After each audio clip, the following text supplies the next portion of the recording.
Hello everyone and welcome to Edutap. Guys, इस video के अंदर एक इंपॉर्टेंट क्वेश्चन का आंसर देने के लिए मैं आप सबके सामने आया हूं। ये क्वेश्चन बहुत बार एस्पिरेंट्स ने मुझसे पूछा है, who have qualified the DBF examination. और diploma in banking and finance ये एग्जाम पॉपुलर होता जा रहा है। बहुत सारे banking aspirants who are looking for a future in the banking sector as a career, so they are giving the DBF examinations and they are also qualifying. और जिन लोगों को यहाँ पर नहीं पता है उनको मैं क्लियर कर दूं, DBF exam is basically an equivalent of JAIIB. JAIIB जो आईआईबीएफ के मेंबर्स हैं वो जेएआईबी का एग्जाम देते हैं और उसे पास करते हैं। लेकिन जो नॉन मेंबर्स हैं, the people who like me who are not working in the banking sector and who can not become a member of IIBF, those people can give DBF examination. और DBF और JIB exam दोनों same exam होता है, बस जो नाम है, the name on the certificate of the exam, that is a different thing. Rest everything is the same. वही स्केड्यूल, उन्हीं शिफ्ट्स में आपके एग्जाम होते हैं। जैसे जिस दिन JIB का एग्जाम होता है उस दिन DBF का होता है। सेम सब्जेक्ट है, सेम क्वेश्चंस आते हैं, तो पेपर सेम है, लेकिन आपको सर्टिफिकेट नॉन मेंबर्स को DBF मिलता है, मेंबर्स को JIB मिलता है। तो क्या ये जितने DBF सर्टिफिकेट होल्डर्स हैं, are they eligible for CIB examination? The answer is very simple. They are not eligible for CIB until and unless they become a member of IIBF. तो ये जो CIB एग्जाम है, इसकी eligibility बहुत simply set है। You should be qualified JAIIB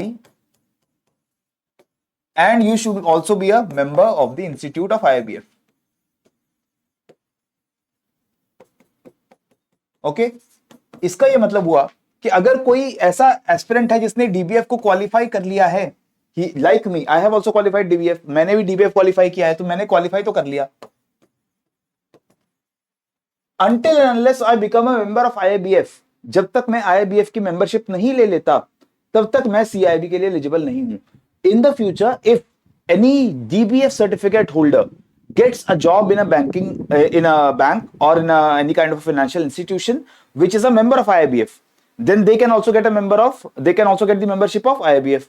तो इस वजह से अगर आपके पास ऑलरेडी DBF का सर्टिफिकेट है लेकिन आप मेंबर बन जाते हो IIBF के, उसके बाद subsequently then you can convert automatically your DBF certificate into your JIB certificate. वो ऑटोमेटिकली आपका मेंबरशिप एक्सेप्ट करके आपका जो DBF सर्टिफिकेट है वो एक नया सर्टिफिकेट आपको भेजते हैं जिसमें आपका JIB का सर्टिफिकेट होता है। Once you get that certificate then you are eligible for CIB। तो आई होप ये सबको क्लियर हो गया। अगर आप सिर्फ DBF होल्डर हैं, आप जो CIB एग्जाम है उसके लिए अप्लाई नहीं कर पाएंगे, एंड उसका कोई अल्टरनेटिव भी नहीं है कि जैब नहीं दे सकते तो DBF दे दे, लेकिन कैप का there is no alternative. So if you want to be eligible for CIB you have to first join a bank और any financial institution which is also a member and then get the membership IIBF, then you can qualify, then you can apply for the CIB examination. बहुत simple सा answer है, ठीक है। तो I hope वो सभी लोग जो कंफ्यूज थे इस क्वेश्चन को लेकर के कि क्या CIB की तैयारी करनी है नहीं करनी है, DBF तो क्वालिफाई हो गया है, तो आपको तैयारी करनी है किसी बैंक को ज्वाइन करने के, and once you join a bank then you can prepare for CAIIB। और इसी के साथ हमने CIB एग्जाम के लिए for the next cycle we have launched the courses at Edutap. आप नीचे डिस्क्रिप्शन बॉक्स को एक बार चेकआउट करेंगे तो आपको वहां पर हमारे जैब और कैप दोनों एग्जाम्स के लिए जो कोर्सेज अवेलेबल हैं वो भी आपको विजिबल हो जाएंगे। और इन कोर्सेज के एडिशन में we also provide a lot of great free content on our YouTube channel, उसको भी अगर आप चाहें तो देख सकते हैं, ठीक है। सो इसी के साथ मुझे दीजिए इजाजत। पढ़ते रहिए, बढ़ते रहिए। जय हिंद एंड जय भारत।